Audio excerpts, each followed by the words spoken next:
अस्सलाम वालेकुम नाज़रीन, प्रोग्राम ओपिनियन में अली काजी में बलिकार आवा यासिर अहमद को स्टूडियो में ज्वाइन करता सीनियर तज्ज़ियाकार अली काजी साहब। वेलकम अली साहब। Thank you Yasir. अली साहब, अॼु नवाज़ शरीफ़ साहब थोड़ो माना ईअं मज़ाकिया मूड में हुआ, चवनि था त यार कराची में जो है वो अमन भी नून करवाती है, मैं करवाता हूँ, नून लीग करवाती है और वोट किसी और को चला जाता है।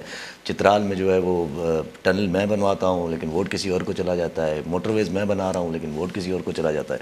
वो चवंदा ऐसे तो नहीं होता ना भाई। पोइ वरी साॻी पंहिंजूं ॻाल्हियूं खणी था अचनि त यार जेको वेठे वेठे कीअं हिकिड़ो प्राइम मिनिस्टर हुयो त उहो वरी बाद में हाईजेकर थी वियो, वेठे वेठे हिकिड़ो प्राइम मिनिस्टर हो उहो बाद में अमीन सादिक न रहियो। इहे सवाल सभु करणु खपनि असांखे। जी हाँ, सभु सवाल करणु खपनि। जमहूरियत में अगरि जमहूरियत हुजे त सभु सवाल बि करणु खपनि ऐं सिर्फ़ु सवाल न करणु खपनि, उन सवालनि जा जवाब बि अचणु खपनि। मिसाल जी मियाँ साहब ही शिकवा कयो या ही ॾोरापो ॾिनो त यार कराची में अमन मुस्लिम लीग नून करायो। हाणे कराची छा सॼे पाकिस्तान जे ॿार बचे खे ख़बर आहे त उहो असांजी मिलिट्री इस्टेब्लिशमेंट जो डिसीशन हो। मियाँ साहब त ज़ाहिर चयो त हा या न। जीअं 92 में धाड़ेलनि जे ख़िलाफ़ु ऑपरेशन हो, ज़ाहिर उन महिल जी इस्टेब्लिशमेंट इहो तय कयो। उन महिल बि MQM जे ख़िलाफ़ु बि हो ऐं धाड़ेलनि जे ख़िलाफ़ु बि हो। ईअं ही जेको मामिलो हो लंडन वारे भाईजान जो, लेकिन बहरहाल सिविलियन फेस मियां नवाज़ शरीफ़ जो हो त ऐं पोइ वोट जेको आहे। अच्छा, चकवाल में छा चित्राल में छा थियो आहे? हा, वाकई में टनल उन्हनि जी पुराणी ख़्वाहिश हुई। अगरि उनखां पोइ वरी PTI खे वोट ॾेई छॾींदा, ॾोरापो त इहो ई मियाँ साहब ॾिए पियो न त कराची में असां करायो पर तव्हां वोट PTI खे ॾेई छॾियो, हुते असां चित्राल में ठारायो। इहो हिन ते वाकई पाकिस्तान में डिबेट थियणु खपे। हिकिड़ी ॻाल्हि त छा असां वटि कारकर्दगी ते वोट न मिलणु खपे छा? ऐं अगरि वोट जो पैमानो कारकर्दगी इज्तमाही चङाई नाहे, ज़ाती लॻापा आहिनि या को जज़्बाती नारो आहे त पोइ कारकर्दगी केर बि छो ॾेखारे? पोइ माण्हू दाऊं छो था कनि? लेकिन मियाँ साहब जे केस में, पीपल्स पार्टी जे केस में जेको ही करप्शन जो नैरेटिव हो, जेको IK अडियाला वारे जेको ठाहियो हो ऐं हुनखां अॻु बि इस्टेब्लिशमेंट बि डिघे अरसे खां हिन ॿिन्ही धुरियुनि ते जेको करप्शन जो नैरेटिव हो या इल्ज़ाम हो, उहो एतिरो भारी ऐं ॻरो हो जो माण्हुनि मियां नवाज़ शरीफ़ जी कारकर्दगी खे बि इग्नोर कयो।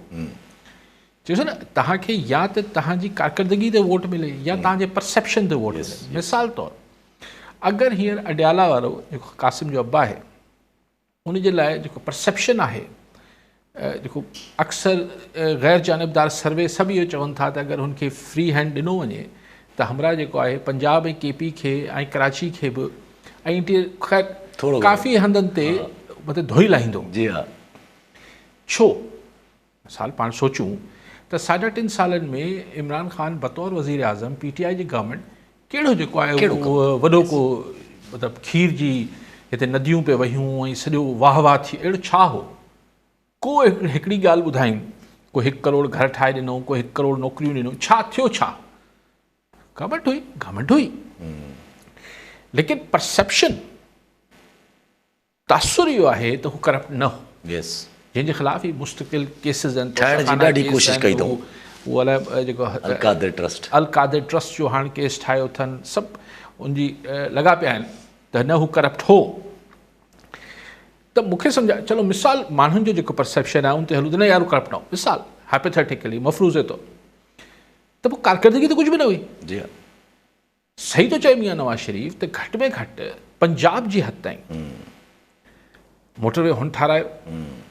पंजाब जो जेको शिकिल छबी चेंज कई आहे, उन्हनि कई आहे, हू नवाज़ लीग कई आहे। लेट्स जेको ईमानदारी जी ॻाल्हि हुजे, पर जेको हू तासुर आहे करप्शन वारो, एतिरो भारी भरकम आहे त उन में पोइ हू ख़ान जेको आहे विच मां निकिरी अचे थो, ठीकु आहे यार करप्ट त कोन्हे। जेतोणीकि ख़ान वटि को बि अहिड़ो कारनामो गिणाइण लाइ 3.5 सालनि जी PTI हुकूमत वटि को बि कारनामो न आहे, पर परसेप्शन आहे त यार ही घटि में घटि बेईमान न आहे। हिकिड़ो BRT त उन ते बि वॾो सवाल थियल आहिनि, पिशावर वारे। ठीकु आहे न, मतिलबु पेशावर में हिननि गवर्नेंस कई, पॉलिसी मेकिंग। KP में हिननि वरी कमु जेको कयो उते परफॉर्मेंस हुई। ॾिसो KP में ईअं नथा चई सघूं त पोइ भेरे जॾहिं खटक हो चीफ मिनिस्टर त यार एजुकेशन बहितर थी, उन्हनि जी हेल्थ बहितर थी, उन्हनि जी टेररिज्म खे छॾे करे पुलिसिंग बहितर थी, सभु शयूं बहितर थियूं। त चलो केपी वारनि खे त सुठी हुकुमरानी जो मज़ो आयो त हू हिन सां जुड़ी विया आहिनि। पंजाब में त बोज़दार हो, बोज़दार कहिड़ी चङी गवर्नेंस करे वरिती, या पंजाब में कहिड़ो अहिड़ो मेजर हुन प्रोजेक्ट आणे छॾियो।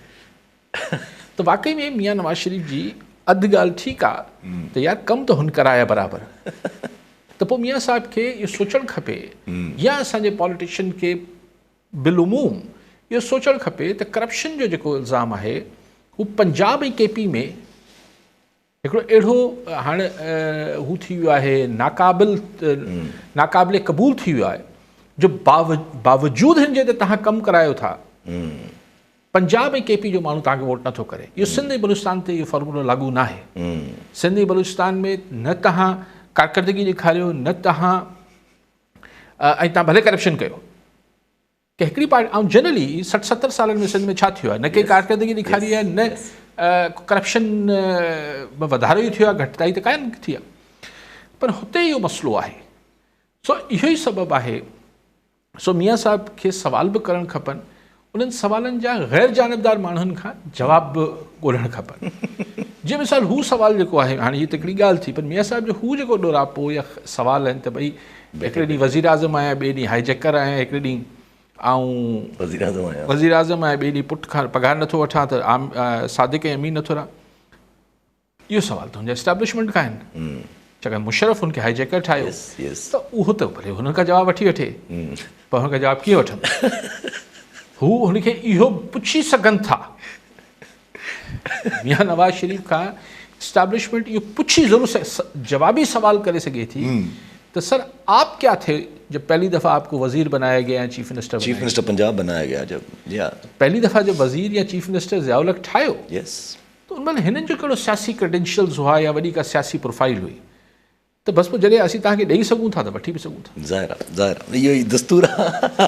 अच्छा हिकिड़ो सवाल अचे ज़हन में त मतिलबु हिकु जनरली हिकिड़ो सवाल आहे त पीपल्स पार्टी बि क्लेम करे थी पई, अॼु बिलावल साहब बि चवनि था त अगरि पंजाब जेका आहे उहा असांखे लेवल प्लेइंग फील्ड मिली त असां सरप्राइज़िस ॾींदासीं। बलोचिस्तान मां त सरप्राइज़िस हल्के फुल्के सूरनि में कॉन्स्टेंटली अचनि था पिया, ॿियुनि सूबनि मां त अञा को बि माना अहिड़ी का महसूस बि न थी। बलोचिस्तान मां बाप जा वॾा लीडर्स भुट्टी साहब ॻाल्हाया विया पीपल्स पार्टी में। पीपल्स बलूचिस्तान त विरहाए ॾिजे पई न, कुझु नवाज़ लीग खे ॾिनो अथनि, हाणे एकड़ ॿेकड़ ॾिसो न, सरफराज़ भुट्टी खां इस्तीफ़ा ॾियारियऊं त उनखे पोइ ॾियारे पीपल्स पार्टी में शामिल उन ॾींहुं जीअं वेठो बिलावल साहब सां गॾु, जॾहिं चीफ मिनिस्टर बि सरफराज़ भुट्टी त लॻे पियो त पार्टी क़यादत से साम्हूं ई वेठो आहे। लेकिन अॼु मूं ख़बर पढ़ी त इलेक्शन कमीशन में हिननि जा फॉर्म शायदि ई क़बूल थियनि, ही छाकाणि त निगरां सेटअप जो हिसो रहिया आहिनि। ही थी सघे तो केस इहो वठनि त असां इलेक्शन शेड्यूल जारी थियण खां पहिरीं इस्तीफ़ा ॾेई छॾिया, लेकिन बहरहाल इहो सवाल रहंदो ऐं हिन ते कानूनी मुंझारा पैदा थींदा, पर उहो हल करे वठिबो। जी हज़ार ख़ालिद कोश कश्मीर मां। जी कोश साहब छा चवणु चाहींदा? अस्सलाम वालेकुम सर। वालेकुम सलाम।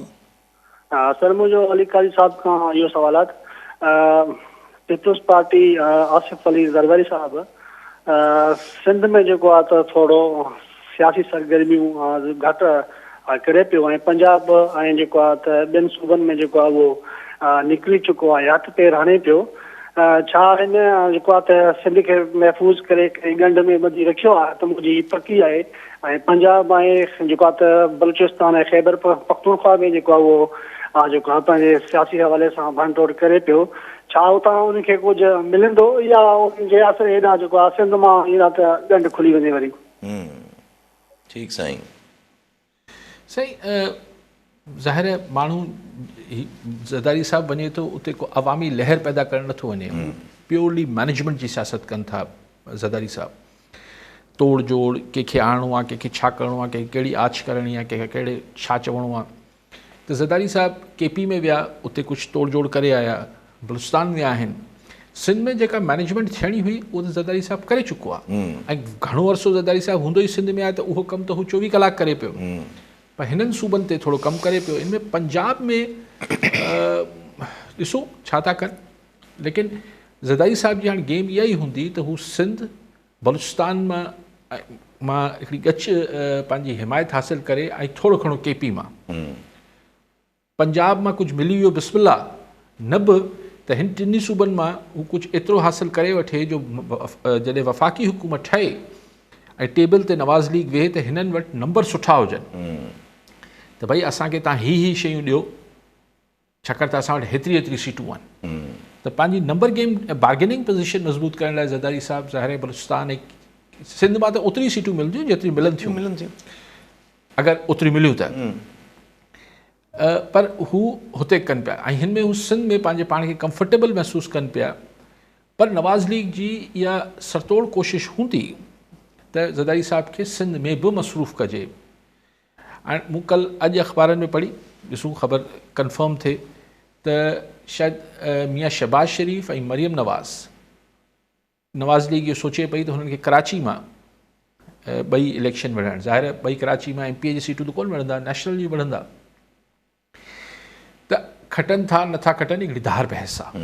लेकिन बहरहाल मुस्लिम लीग नून जा ॿ स्टालवर्ट्स या ॿिनि मां हिकिड़ो, ॾिसो अञा ऑफिशियली ख़बर अचे त ख़बर पए, पर शहबाज शरीफ़ या मरियम नवाज़ अगरि अची सिंध मां विढ़िया त उनजा ॿ मतिलब वेंदा। हिकिड़ो मतिलबु त इहो वेंदो त सिंध खे हू इंगेज कंदा, सिंध इंगेज थींदी त पीपल्स पार्टी जेको आहे थोरो मसरूफ़ वापसि सिंध जे तरफ़ थींदी, ध्यानु पंहिंजो वापसि सिंध ॾे आणींदी। ॿियो इहो आहे त नवाज़ लीग खे सिंध खे मैसेज ॾियणु चाहींदी त असां सिर्फ़ु इधर हम उधर तुम नहीं वारो किसो आहे, असां पंजाब में त आहियूं पर असीं सिंध में बि। ऐं ज़ाहिर ॾिसो न हिकिड़ो मरियम नवाज़ मिसाल अगरि अची कराची में वेही रही सां मुराद इहो आहे त अगरि हितां इलेक्शन वठंदी त ज़ाहिर अची 20 ॾींहं त रहंदी, 10 ॾींहं 25 ॾींहं त ईंदी वेंदी रहंदी त कराची जे ॿियनि तकनि जा माण्हू बि हुन सां मिलंदा, इंटीरियर सिंध मां बि माण्हू अची पोइ मिलंदा। त हिकिड़ी जेको अच्छा पोइ नवाज़ लीग वारनि खे थोरो आथत थींदी त का मालकी थिए पई, त ज़ाहिर मरियम नवाज़ वेठल आहे या शहबाज शरीफ़ वेठल आहे, ऑफकोर्स त पोइ बशीर मेमण खां त हुनजो हिकिड़ो स्टेचर पॉलिटिकली वॾो थी वञे थो न, त पोइ बशीर मेमण खे बि हिकिड़ी बशीर सम्राट नवाज़ लीग जेको सिंध आहे उनखे हिकिड़ी आथत मिलंदी।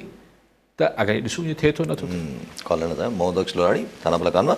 जी लोराणी साहब छा चवणु चाहींदा? हा साईं, अलीका साहब खां मुंहिंजो सुवालु आहे त अॼु पीपल्स पार्टी जो ग्वादर में वर्कर कानून थियणो ऐं उते जेको वज़ीर दाख़िला हो सरफराज़ बुख्ती बा पार्टी जो, उन पंहिंजे अहम उहिदे सां इस्तीफ़ा ॾेई पीपल्स पार्टी में शामिल थियो जी साईं, ऐं पंहिंजे खिताब में उन आसिफ़ खईं डिमांड की त महिरबानी करे असां तव्हांजे साथ में आहियूं, जहिड़ी तरह तव्हां सिंध खे ठाहियो आहे ऐं असां वाजो कयो त बलूचिस्तान खे अहिड़ी तरह ठाहे वञे, ऐं इन सां रोशनी विझो सिंध में छा थियो आहे। ठीकु आहे साईं। ॿियो बि कॉलर अमित तुनियो नसीराबाद मां। जी तुनियो साहब छा चवणु चाहींदा? जी मुंहिंजो सवाल इहो आहे त कल्ह जेको PTI जो ऑनलाइन जलसो हुयो त उन दौरान पूरे मुल्क जी इंटरनेट जेका आहे उहा जाम कई वई, त उनजो छा सबबु थी सघे थो? इमरान खान खे जिन परे कयो आहे उन खां पोइ वञा उनखे इमरान खान खां ख़तरो आहे या अञा को ॿियो सबबु आहे? ऐं ॿियो मुंहिंजो सवाल आहे त अली क़ारी साहिब जो इहो ओपिनियन रहियो आहे त मसइला जेके आहिनि इक़्तिदार में अचण खां पोइ हल थींदा, त पोइ अली क़ारी साहिब अञा ऐलान कोन कयो आहे इलेक्शन में बीहण जो? अली क़ारी साहिब इलेक्शन में ठीकु आहे साईं। आख़िरी ॻाल्हि हू जेके नवाज़ यानी अगरि मरियम नवाज़ या शहबाज शरीफ़ कराची में इलेक्शन वञनि पिया त हिकिड़ो ॿियो फैक्टर ॿ तव्हां ॻणायसि, टियों फैक्टर बि आहे त इमरान खान बि 2018 में कराची में बीठो ऐं खटियो सो हाणे उहो त थियणो आहे, गुलशन मां खटियो। ठीकु आहे। अच्छा साईं चयो लोराणी साहिब त सरफराज़ बुख्ती जी मूं तकरीर न ॿुधी आहे। अगरि सरफराज़ बुख्ती चाहे थो त बलूचिस्तान जी हालत अहिड़ी थिए जहिड़ी सिंध जी आहे त उहो ग़लति न आहे, छाकाणि बलूचिस्तान जी हालत वाक़ई में सिंध खां बि वियल आहे। सो अगरि सिंध जी सतह ते बि बलूचिस्तान अची वञे त बलूचिस्तान बहितर आहे। इहा फरमाइश पंजाब वारो कॾहिं न कंदो, इहा फरमाइश KP वारो कॾहिं न कंदो, छाकाणि त उते सिंध खां तमामु बहितर सूरत आहे। सो इहा फरमाइश अगरि बलूचिस्तान वारो करे पियो साईं लोराणी साहिब त कोई अजीब ॻाल्हि न आहे, उते असांखां बि कमु वियल आहे। करप्शन उन्हनि वटि असांखे सवाई आहे, पर बजट घटि आहे, असां वटि बजट वधीक आहे सिंध वटि, आवाम बि घटि आहे। पोइ ॿी ॻाल्हि दुनिया साहिब इहा ऑनलाइन वारो त कमाल थियो आहे। यानी हाणे ज़ाहिर आहे को PTI वारा पाकिस्तान टेलीकम्युनिकेशन अथॉरिटी वारा को बि वाज़े अची हिन महिल ताईं सम्झाए न सघिया आहिनि त ओचितो पाकिस्तान सॼे जी इंटरनेट खे छा थी वियो। त हाणे पोइ माण्हू हक़ बजानिब आहिनि जी हाँ त पंहिंजी पंहिंजूं कहाणियूं ठाहिनि। ऑब्वियसली सभिनी खां जेका मुयसर ऐं सभिनी जे चपनि ते ज़बान ते जेको कहाणी या थ्योरी आहे उहा इहा आहे त कल्ह जेको आहे छाकाणि त ऑनलाइन हो जलसो PTI जो, तंहिंजे करे सॼे मुल्क खे हुनजी सज़ा ॾिनी वई ऐं सॼे मुल्क जी बंदि कई वई, इंटरनेट स्लो कयो वियो। हाणे मूंखे सम्झायो ॿ टे ॻाल्हियूं आहिनि न, अगरि इहा कहाणी सही आहे त हीअ ऑफिशियली त न आहे, को ॿियो ॿुधाइनि बि नथा त को टेक्निकल फॉल्ट हो छा हो, लेकिन हिन में हिकिड़ी ॻाल्हि त इहा त यार एतिरी घबराहट यस एग्जैक्टली PTI खां एतिरो भउ जो जलसो या कन्वेंशन त नथा करणु ॾियो, पर अगरि हू ऑनलाइन वेही कुझु ईअं यकी हणनि मतिलबु यकी सभु रजे ते को तकरीरूं कनि कुझु कनि त तव्हां उन खां बि घबराहट आहे। जी हाँ माना को वॾी पॉपुलैरिटी आहे, थींदो आहे न सही। अक्सर इंतिज़ामिया ईअं हूंदी आहे, अड़े हा यार ईंदा 6.5 माण्हू 7 माण्हू हूंदा करणु ॾियो हिननि चवण सां छा थो थिए, पर जिथे भउ हूंदो आहे त यार ही को 8, 10, 15 हज़ार माण्हू DC ऑफिस या SP ऑफिस वठे त अॻु में लच्छियूं हणणु शुरू कंदा आहिनि। यस 6-7 माण्हुनि खे केरु पुछंदो ई कोन्हे। जी हाँ त अगरि सो जलसो जुलूस त ठहियो, पर अगरि PTI खे ऑनलाइन करण लाइ बि नथा करणु ॾियनि त वॾो को भउ हूंदो त छा पॉपुलैरिटी आहे पार्टी जी, भई पोइ त छाकाणि त नेट ते जलसो छा थींदो आहे यार, जी हाँ जी हाँ लेकिन एतिरी पॉपुलर ऐं को हिननि जो मर्कज़ी अॻुवान न आहे, सभु अंदरि आहिनि, त पार्टी जो जेको सपोर्ट आहे छा एतिरी आहे जंहिंखां एतिरी घबराहट थिए पई। सो न थींदो आहे माण्हू लीडर खे ॾिसणु ईंदो आहे, ॿुधणु ईंदो आहे जलसे में, वो तो आई कोन। उहो त आहिनि ई कोन, हू पाण बि न आहे, Tier 2 बि न आहे, यस यस Tier 2 B क्लास बि लीडर न आहिनि। हिकिड़ी ॻाल्हि त इहा तमामु वॾी थिए थी, सम्झ में अचे थी। ॿी ॻाल्हि जेका नथी सम्झ में अचे त अगरि PTI वारनि जेको आहे रोज़ जो धंधो करे वठो, अगरि हर टे ॾींहं जेको आहे हिननि ऑनलाइन जलसो कयो त पाकिस्तान जो त इंटरनेट में ई रहंदो। ऐं तव्हां सम्झो त ऑनलाइन बिज़नेस जेको यस यस तमामु घणो हले थो पियो हिन वक़्तु। करोड़े अरबे रुपयनि जो नुक़सानु थिए थो। जी हाँ जीअं कंहिं ज़माने में बिजली हली वेंदी, ब्रेकडाउन थींदो त फैक्ट्रियूं बंदि थींदियूं हुयूं त चयो वेंदो यार अरबे रुपयनि जो नुक़सानु थी वियो त 2 ॾींहं लाइट न हुई या हिकिड़ो ॾींहुं लाइट न हुई। हाणे साॻी रीति छाकाणि त नेट सां त हाणे सॼो तव्हांजो जेको IT आहे, सॼो धंधो जेको करोड़े अरबे, ऐं हीअ डॉलर्स में असीं कमाईंदा आहियूं यस घणे मांगे, पर हू त डॉलर्स में बि कमाईंदा आहियूं, ऐं जेको लोकल ही जेके ऑनलाइन फूड फलाणा खाधा घुराईंदा आहियूं, जेके होम डिलीवरीज़ आहिनि, त करोड़े अरबे रुपयनि जो नुक़सानु थिए थो। त अगरि जलसा रोकण लाइ हिकिड़ो थींदो जलसा रोकण लाइ गिरफ़्तारियूं थींदियूं आहिनि, लठियूं हणबियूं आहिनि, हाणे इंटरनेट बंदि कबा, कमाल थी वियो यार। उते ही जुट थी वेंदी, भई PTI वारनि खे मिन्स कजे बाबा न कयो ऑनलाइन जलसो यार, सॼे मुल्क जी जेको हाणे ताईं त वॾनि वॾनि नालनि जा त PTI जे जेके बि अली अमीन गंडापुर, हमाद अज़हर, मुराद सईद, उन्हनि जा त शनाख्ती कार्ड बि अॼु कैंसिल करे छॾियो मफ़रूर हुजण जे करे। ठीकु कॉलर हिन सां गॾु जावेद मंगरियो कराची मां। जी मंगरियो साहब छा चवणु चाहींदा? यासिर हिकिड़ी इम्पोर्टेंट जेको आहे 5 मिंट ॾिजो त कुझु कंसेप्ट क्लियर करणा हुया। टियों ॾींहुं साना जे तरफ़ां अमेरिका वाशिंगटन में जेको पाकिस्तान सफ़ारतखाने साम्हूं एहतजाज थियो, ऐं असां जेको पर्सनली मां जेको एक्सपेक्ट कयां बदल सां 5.5 करोड़ जेको सिंधी रहूं था हिते, 3rd वर्ल्ड में रहूं था, दुनिया जे बैकवर्ड तरीक़े एरिया में रहूं था, हू वेरी फर्स्ट वर्ल्ड में रहनि था ऐं तरक़ी याफ़्ता मुल्क में रहनि था। त मां एक्सपेक्ट इहो कयां पियो त जेका कारपोरेट फार्मिंग जे हवाले सां उन जी जेका एहतजाज आहे त हुन में उहो असांखे तजवीज़ ॾींदा त कहिड़े तरीक़े सां हिते 2,000 टे-3,000 हिकिड़ो अकेलो फार्मर संभाले थो, त तव्हां कहिड़े तरीक़े सां हुन मैनेज करे सघो था। या असां जेको वॾे वॾे मसइलनि काछे में ज़मीन ॾियनि था त उते ॾिसो फ्लड्स जेके अचनि थियूं 2022 में जॾहिं फ्लड्स आई जेका हालत हुई, कोई बि उते हुन वक़्तु न पियो अचे, सिर्फ़ु पाकिस्तान फ़ौज बीठी हुते जेका उन्हनि जी मदद करे पई।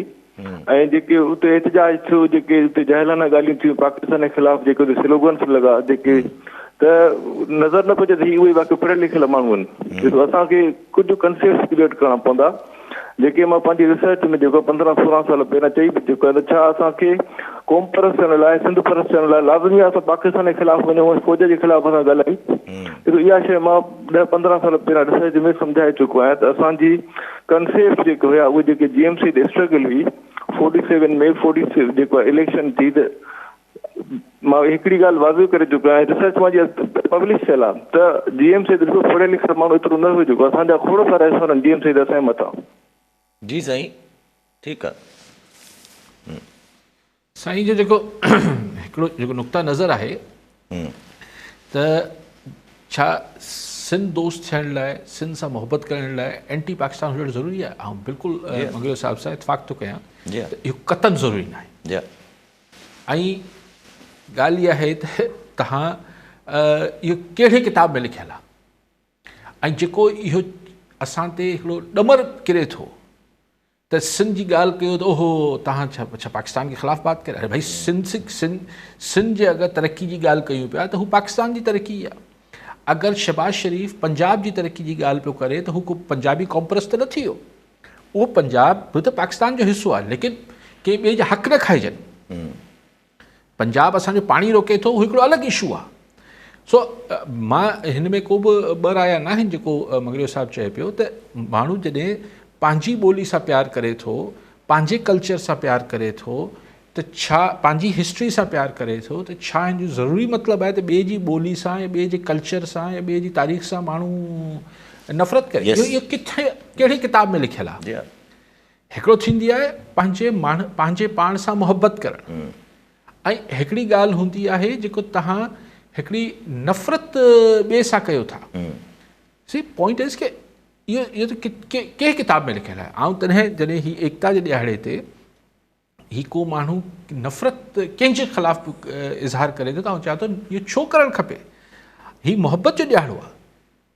V should be only be happy for what we are. असां छो के ॿिए सां जेको आहे क्रोध ऐं नफ़रत जी ॻाल्हि कयूं? सो असीं जॾहिं हिन जोग्राफी में रहूं था, ज़ाहिर पाकिस्तान खां पहिरीं बि सिंध हो, ऐं अॼु पाकिस्तान जे अंदरि आहे सिंध, त सिंध बि पाकिस्तान आहे न। ऐं इहो अच्छा अक्सर असां ते एतिराज़ आप सिंध की बात, भाई सिंध की बात भी तो पाकिस्तान की बात है न। इहो कहिड़ी उहा मंतक बि मूंखे सम्झ नथी अचे।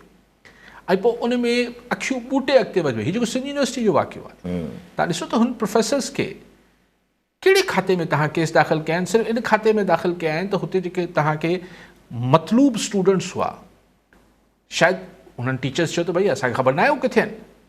तव्हां सेखत ॾियण लाइ अहिड़ी ख़ौफ़नाक क़िस्म जी FIR हिकिड़ी कटे छॾींदनि त हीअ वरगलाए रहिया हुआ शागिर्दनि खे।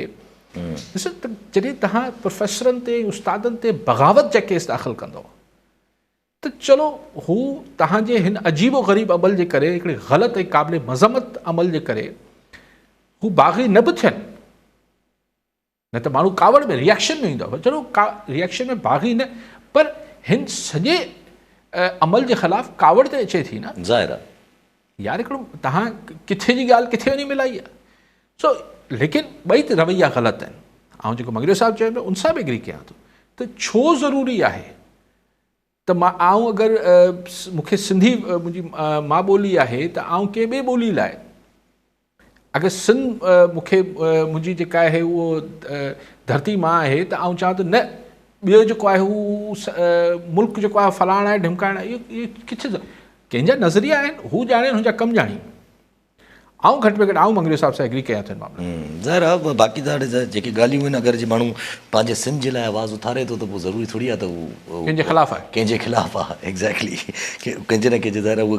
ऐं ॾिसो जॾहिं ॻाल्हि इहा थिए थी त पाणी जो इशू ऐं नाणे जो इशू ते जॾहिं पंजाब सां डिस्प्यूट थिए थो त यार डिसएग्रीमेंट आहे, सही ॻाल्हि आहे। तव्हांजे मतिलबु हिकिड़े शहर में, हिकिड़े पाड़े में, हिकिड़े घर में बि डिसएग्रीमेंट थींदा आहिनि। उहो असांजो पाणी रोकीनि था, असीं छा चऊं त न ख़ैर जहिड़ी ॻाल्हि आहे, इहो न थींदो। इहो त बिल्कुलु ईअं आहे त हिकिड़ी हुन ते छा वाटर ते मथे ज़मींदार जंहिंजी घणे भाङे ज़ात बि साॻी हूंदी आहे, उहो पाणी पी वञे थो त मुंड जेको पुछड़ी वारो आहे उन सां विढ़े थो। यस सिंपल। जी हा जी हा बसि पर हाणे सम्झ में अचे न वक़्तु हलो। अॼु जेका ॻाल्हि साईं बि कई त पीपल्स पार्टी का पंजाब में या ही जेको घुमंदा वतनि था पिया, मतिलबु थोरो कंदा था वतनि त का छा का जॻह ठाहे सघंदा या कुझु अहिड़ो। तव्हां बि ॻाल्हि कई त मतिलबु पीपल्स पार्टी में ॾिसूं, पर रिसेंटली जेके वाक़ियात नज़र अचनि था पीपल्स पार्टी मां लीडर आहिनि त छॾींदा था वञनि। लतीफ़ खोसा बि हलिया विया। लतीफ़ खोसा खे जहिड़ो करे कढी छॾियूं। लतीफ़ खोसा जी त हुन भित ते फ़ोटो बणी छॾियूं जेके एंटी पीपल्स पार्टी या छा बि नालो ॾिजे। त लतीफ़ खोसा लाइ त हाणे पॉलिटिकली सियासी तरह इहा ई पार्टी रहे पई। ऐं अॼुकल्ह वकीलनि लाइ सियासी कैरियर ठाहिण जो शानदार ही अपॉर्चुनिटी आहे। त छाकाणि त हाणे त हू पाण घणी चवनि पिया त असीं वधि में वधि टिकटूं जेके आहिनि वकीलनि खे ॾींदासीं। जी हा, जी हा। हिन महिल मूंखे पक त न आहे पर अंदाज़ो आहे त अगरि लतीफ़ खोसा अगरि इहो फ़ैसिलो PTI में शामिलु थियण वारो अगरि 6 महीना पहिरीं करे छॾिया त मे बी हींअर जेको आहे बैरिस्टर गौहर जी जाइ ते लतीफ़ खोसा जेको आहे हू PTI जो चेयरमैन हुजे हा। लेकिन बहरहाल हाणे मूंखे ख़बर न आहे इहे थिया न थिया, छाकाणि त हू त वरी एहसास कनेक्शन आहिनि एवरीथिंग। त ही लतीफ़ खोसा ज़ाहिर आहे हिकिड़ो ऐं हू ॾिसो हिकिड़ी ॻाल्हि मञबी त हिन महिल जॾहिं सभई लॾण ते आहिनि ओॾी महिल ही अॾण ते आहे। ग़लति मिसाल सिंधी में हूंदो आहे त हू फलाणी लोक लॾण ते त फलाणो अॾण ते। ऐं चवां पियो त हिन महिल लतीफ़ खोसा जो हिकिड़ी अहिड़ी पार्टी में शामिलु थियणु जेको शदीद अताब में आहे, पर पॉलिटिकल हिन लाइ गट्स त खपनि। अच्छा, भुट्टो जो जेको केस हले पियो उन में ख़बर जेका हली पई त एतिरा असां पाण जेको आहे उहो माज़रत कई आहे, उहो बि लतीफ़ खोसा साहिबु चवनि था त एतिरा असां पाण माज़रत न कई आहे, पीपुल्स पार्टी मना कयो आहे। ॾिसो मूंखे तव्हां सम्झायो इहे कीअं मुमकिन आहे, छाकाणि त इहे त मावनत लाइ अदालत मुक़ररु कंदी आहे न। पहिरियां मुक़ररु थियल हुया जॾहिं ॿुधणी कई हुई जस्टिस चौधरी इफ्तिकार साहिबु, त उन वक़्तु मुक़ररु कयो हुयो एतिरा साहिबु। त हाणे वरी पीपुल्स पार्टी लतीफ़ खोसा साहिबु त हाणे मामलत लाइ पीपुल्स पार्टी मना कयो हुनखे। न पीपुल्स पार्टी कीअं डिक्टेट करे सघे कोर्ट खे? हाणे इन से आउं नथो कमेंट करे सघां इनखे छा चइबो आहे, MS क्यूरस छा चइबो आहे, या जेको हले थो पियो MS क्यूरस त जेके मामलत लाइ जेके वकील हूंदा आहिनि त उहो त अदालत सॻोरी मुक़ररु कंदी न। उहो पीपुल्स पार्टी कीअं कंहिंखे रोकाए सघे थी या ठाहे सघे थी, ख़ुदा ख़बर। इहो त न आहे मुमकिन। ऐं डायरेक्ट जेको फरियादी आहे उहा पीपुल्स पार्टी न आहे, हीअ सदारती रेफरेंस आहे। हा, पीपुल्स पार्टी डायरेक्ट फरियादी न, पीपुल्स पार्टी जो त ही लाइव हलाइण लाइ जेका आहे बसि एप्लीकेशन दायर कई हुई पंहिंजो हिननि बिलावल साहब। अच्छा, पेशावर हाई कोर्ट फ़ैसिलो महफ़ूज़ कयो आहे अदलिया जे अंडर इलेक्शन कराइणा आहिनि या न आहिनि कराइणा। बलोचिस्तान हाई कोर्ट जी डीलिमिटेशन चेंज जो हिकिड़ो हुकुम हुयो, फ़ैसिलो हुयो जेको सुप्रीम कोर्ट अॼु उॾारे छॾियो, ऐं सुप्रीम कोर्ट इहो बि क्लियर करे छॾियो त भई इलेक्शन स्केड्यूल जारी थियण खां पोइ हाणे डीलिमिटेशन बि चैलेंज नथी थी सघे। पर पेशावर हाई कोर्ट अञा ताईं फ़ैसिलो महफ़ूज़ कयो आहे, अञा ताईं ॿुधायो न आहे। पर हाणे इहो त हाई कोर्ट ऐं सुप्रीम कोर्ट जे विच जा मामलात हलनि था पिया हिननि जा मामलात। हाणे त छा था चई सघूं, छाकाणि त जेका उहा अजीब ॻाल्हि हुई जेको डिटेल जजमेंट आयो हो फ़ाइज़ ईसा साहिब जो, उन में लफ़्ज़ इस्तेमालु थियल आहे लाहौर हाई कोर्ट, में हिकिड़े जज जो ज़िक्र न थियल आहे। जी हा, पूरी कोर्ट जो ज़िक्र थियल आहे। त हाणे वॾनि माण्हुनि जा कम पाण में ॼाणी ॾिसो छा थो थिए। ऐं वक़्तु लो इन सां गॾु अगरि पंहिंजी इन सां गॾु ई अगरि ॻाल्हि रखिजे ज़रा कोर्टुनि जो ई मैटर आहे त अॼु इलेक्शन कमीशन बि त फ़ैसिलो महफ़ूज़ कयो आहे PTI जे इंटर पार्टी इलेक्शन से। इलेक्शन कमीशन हाणे छाजी मतिलबु ठीकु आहे, उते वटि पावर्स आहिनि। सर जी, मूंखे त हीउ जेको कल्ह ऑनलाइन वारो बि थियो न, इन खां पोइ मूंखे नथो लॻे त ही को थोरी घणी बि को रुमाल में विढ़ण जो इरादो अथनि। बिल्कुलु क्लियर ॻाल्हि आहे त ज़ीरो टॉलरेंस आहे PTI लाइ। सो उहा जेका ॻाल्हि हुई त हाणे सिर्फ़ु ॾिसणो इहो आहे त ऑफिशियल बैन लॻे थो। ऑफिशियल बैन पार्टी ते नथो लॻी सघे, लेकिन मिसाल अगरि बल्ले ते बल्लो खसे वठनि था निशान इलेक्शन कमीशन, ऐं उहो निशान मिसाल हू वञी अप्लाई कनि था, हू पार्लियामेंटेरियन जेको ठहियलु आहे पार्लियामेंटेरियंस खटक वारे साहब, छा नालो परवेज़ खटक, उहो वञी अप्लाई कनि था ऐं उन्हनि खे बल्लो मिली वञे थो त एतिरो टाइम PTI वटि न टाइम आहे, न हिननि वटि एतिरी फ्रीडम आहे, न इजाज़त आहे जो हीअ पंहिंजो को नओं निशान इंट्रोड्यूस करे सघनि। ॾिसो हीअ पीपल्स पार्टी सां थी चुको आहे। पीपल्स पार्टी जो जेको तलवार वारो ओरिजिनल निशान ज़ुल्फ़िकार अली भुट्टो जी पीपल्स पार्टी जो त तलवार निशान हो, पोइ उहो हलियो वियो शहीद भुट्टो ग्रुप वटि, त उहो बेनज़ीर साहिबा पंहिंजी हयाती में बि उहो निशान वापसि न वठी सघी। पर इनफ टाइम हो त उहो 88 में पोइ तीर जो निशान इंट्रोड्यूस थियो ऐं माण्हुनि जे मथे में इहो विहारियो वियो वोटर्स जे, त बाबा हाणे पीपल्स पार्टी जो मतिलबु तीर आहे, तलवार न आहे। ठीकु आहे, हिते हाणे अगरि बल्ले जी जाइ ते बॉल कंदा मिसाल या विकेट कनि PTI वारा, त टाइम किथे आहे जो पंहिंजे वोटर खे इहो हज़म यादाश्त पकी कराए सघनि त बाबा हाणे असांजो निशान हीअ आहे ऐं इनखे विढ़णु केतिरो ॾिबो ॾिसो। यस एग्जैक्टली कॉलर असांखे सरफराज़ हुसैन लगारी हैदराबाद में। जी लगारी साहब छा चवणु चाहींदा? सलाम। वालेकुम सलाम। साईं मुंहिंजो सुवाल आहे हिकिड़ो त इहो हींअर मीडिया रिपोर्ट्स जे अकॉर्डिंग ऐं कुझु रिपोर्ट्स इहो आहिनि त वरी कोविड जेको आहे सो वरी अमेरिका में शायदि कैलिफोर्निया में किथे वरी अपीयर थियो आहे। हिकु त साईं का सभ खां पुछिणो त इहो जेको आहे असां इहे रिपोर्ट्स कुझु साईं जी हुन में नॉलेज में आहिनि या न, ऐं ॿियो इहो शायदि का फोरकास्ट बाय द 2024 में या 25 में वरी कोविड वायरस ईंदो, अहिड़ी का फोरकास्ट आहे या छा आहे का नॉलेज में त महिरबानी करे सघो। ठीकु आहे। ॿियो बि कॉलर मोहम्मद अनवर चांग सांगड़ मां। जी चांग साहब छा चवणु चाहींदा? वालेकुम सलाम सर, जफ़र ख़ुश प्यार ऐं काज़ी साहब खे सलाम। साईं सवाल असांजो आहे त अॼु ज़रदारी आसिफ ज़रदारी साहिब तुरबत में साईं जेको जलसो कयो आहे जंहिंमें सरफराज़ बुगटी साईं साबिक़ वफ़ाक़ी वज़ीर दाख़िला उन जेको आहे इस्तीफ़ा ॾेई करे असां हुन पेपर स्पॉट में शमूलियत अख़्तियार कई आहे त तव्हां छा माहौल ॾिसो साईं बलूचिस्तान में सियासत जो ऐं छा एॾियूं वॾियूं धुरियूं केतिरे वज़ारतियूं छॾे साईं पेपर स्पॉट में शामिल पियूं थियनि, छा PPR खे बि को इंडिकेटर मिलियो आहे या को सियासी उथल पुथल थिए पई साईं इन ते तजुर्बो कंदा? महिरबानी सर। ठीकु आहे साईं। साईं लगारी साहब हीअ जेको कोविड वारी ॻाल्हि त मूं बि ॿुधी आहे ऐं काफ़ी ठीकु बि लॻे थी, छाकाणि त उहे जेके लॻा हुआ छा चवनि डोज़ जेके लॻा हुआ इंजेक्शन छा चइबो वैक्सीन्स त उन्हनि जो हाणे मुदो ख़तमु थिए पियो। ज़ाहिर इंसान जी बॉडी में उहो को ताहयात न हुआ उहे बूस्टर जेके हुआ, ऐं माण्हू हाणे बूस्टर्स छो लॻाइनि था त ख़ुदि कराची में मूं कई माण्हुनि खे ॿुधो आहे त हुननि खे कोविड थियो आहे, हाणे उहो डिफरेंटली बिहेव करे थो। कराची में त साईं हीअ जेको पोल्यूशन आहे ऐं हीअ जेको आहे इन जे करे त एतिरा वायरसिस आहिनि सिंध में हूंदा पर कराची में त तव्हां हॉस्पिटल्स या डॉक्टर सां पुछी ॾिसो किथे पेट जो वायरस आहे, किथे गलो ख़राबु आहे, किथे बुख़ार आहे, त इहो डपु थिए थो त इहो को जो कोविड जो ई को वेरिएंट को डिफरेंट न हुजे। ऐं पर थियनि पिया कोविड पॉज़िटिव जा रिपोर्ट्स अचनि पियूं पर ॿिया बि खोड़ वायरसिस हलनि पिया। ॾिसो न कोविड बि हिकिड़ी वायरस ई आहे, उहो थोरी वधीक सघारी हुई ऐं तमामु तेज़ी सां पखिड़िजे पई। हाणे हू जेको असां वटि वैक्सीन हो उनजो असरु बॉडी में घटि थिए पियो, ख़ुदा ख़ैर पियो करे। हाणे हीअ जेको तव्हां क्लाइमेट कॉन्फ्रेंस जेका थी कॉप वारी त उहो बि हू अञा मुतफ़िक़ ई नथा थियनि कंहिं बि शइ ते नथा थियनि। बाक़ी हाणे डिॼारण लाइ त ठीकु आहे, पहिरीं बिल गेट्स डिॼारियो त कोविड ईंदी उहा अची वई, हाणे हीअ डिॼारीनि पिया ईंदी त हाणे मुंहुं ॾींदासीं। लगारी साहिबु हाणे छा कंदासीं पाण, ही फर्स्ट वर्ल्ड कंट्रीज़ ई नथियूं मुंहुं ॾेई सघनि। एग्ज़ैक्टली असीं थर्ड वर्ल्ड कंट्री छा कंदासीं? एग्ज़ैक्टली। मूंखे तव्हां कॉलर अच्छा साईं चांग साहिबु चयो त साईं ॾिसो मूंखे त चांग साहिबु इंतिहाई करे करे अजीब बि लॻे थो ऐं थोरो बोर बि थियां थो।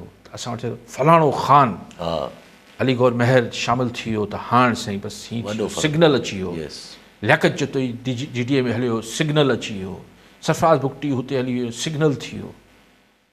माण्हू किथे आहिनि? हाणे जेको बलूचिस्तान जो ख़ासि तरह तव्हां साईं चांग साहिबु नेट ते वञी ॾिसो हिन खां वोट घणा पवनि था, 8-8 हज़ार 9-9 हज़ार 10-10 हज़ार ते त MPA थी MNA बि थी वञनि था कुझु इलाइक़नि। यानी बलूचिस्तान जे माण्हुनि जी दिलचस्पी एतिरी आहे वोट ॾियण में, यानी धांधली धौंस सभिनी शयुनि खां पोइ बि वोट एतिरा पवनि था त माण्हुनि जी दिलचस्पी आहे कोन। त अगरि वॾी टोपियूं आहिनि चवंदासीं वॾा भारी भरकम शख़्सियतूं आहिनि, सरदार आहिनि, फलाण आहिनि, त यार हिकिड़े MNA जी तक ते आउं सम्झां थो त 2 लख खां त मथे वोट हूंदा आहिनि। बलूचिस्तान में न हूंदा, घटि हूंदा, हिते वधीक सही न सीट साॻी हा 2 लख त हूंदा एवरेज ऑन एन एवरेज। यस उन मां अगरि 12,000 वोट वठी MNA थिए थो, हीउ छा थियो? हीउ 5% ऑफ द वोट थियो न।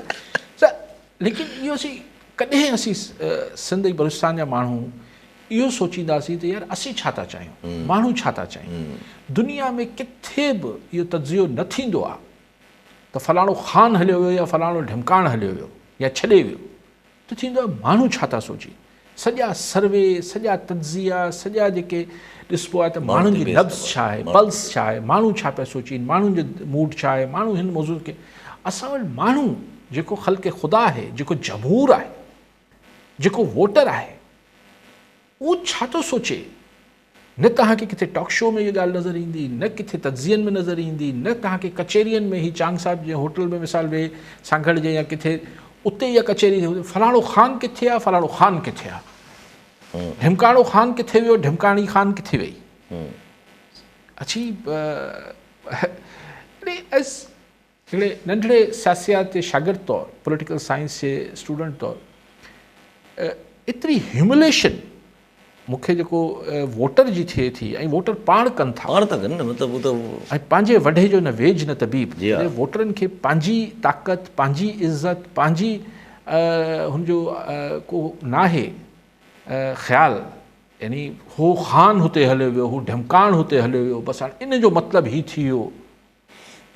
माण्हू 13 करोड़ वोटर आहिनि पाकिस्तान में, 12 करोड़ 80 लख, 13 करोड़ सम्झो, उन में अॼुकल्ह सिंध में आहिनि घणा, 2.5 करोड़ लॻभॻि। यस 2.5 करोड़ माण्हुनि जी सिंध में का हैसियत न आहे, उहो 250 माण्हू आहिनि।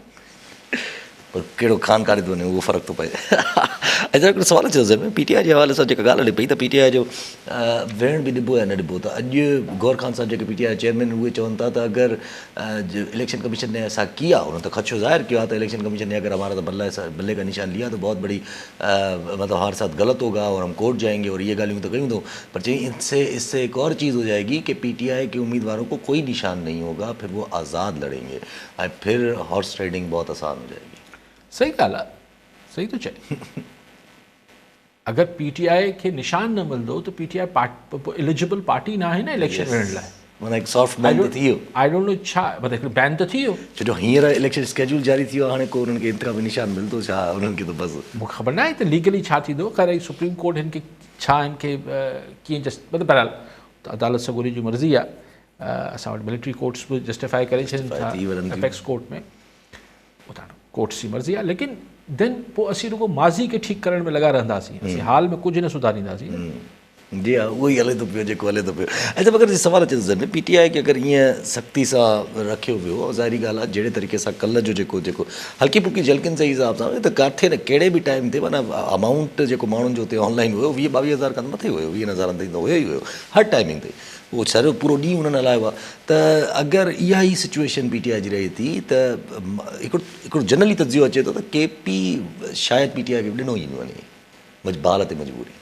ही ॾिसो, ही जेके तजिया कनि पिया न माण्हू त साईं KP ॾेई छॾिबो, इहे हालत दफ़ा PTI खे KP ॾेई छॾिबो, पंजाब मां 30-35 सीटूं, सॼे मुल्क मां 30-40 सीटूं ॾेई छॾिबियूं, जीअं क़ौमी असेंबली में बि थोरी रहे, थोरो हिकिड़ो भरम रहे त इलेक्शन फेयर थिया आहिनि, इहो हिकिड़ी थ्योरी हले थी। इहा थ्योरी मुंहिंजो ख़्यालु आहे त इहो ख़्वाहिशनि ते मबनी आहे। इहा ख़्वाहिश माण्हुनि खे इहा आहे जेके PTI जा हामी न बि आहिनि, उन्हनि खे इहो आहे त न यार ईअं कीअं थींदो, कुझु त मुल्क न थोरो त रुमाल में विढ़ंदा आहिनि, पर मूंखे हाणे आउं बि उन्हनि ई माण्हुनि मां हुउसि, न कुझु त रुमाल में विढ़िबो, पर जीअं वक़्तु गुज़रे पियो न यासिर, मूंखे लॻे थो न उहो हाणे ख़्यालु इहो आहे जेको वणे सोचींदा रहो, no means no, big capital N and big capital O, no space, thank you very much. सो हाणे जॾहिं इहो मतिलबु ही थ्योरी हले थी जेका तव्हां चओ पिया, पर हींअर एट मोमेंट त पोइ इहो छा, इहो वरी हिस्ट्री पंहिंजे पाण खे वरजाईंदी, ॿियो छा। जी हाँ एग्जैक्टली। ठीकु आहे साहब, वॾी महिरबानी साहब। नाज़रीन अॼु जे प्रोग्राम जो पूरो थियो, वरी मिलंदा ईंदड़ प्रोग्राम में, दुआ में।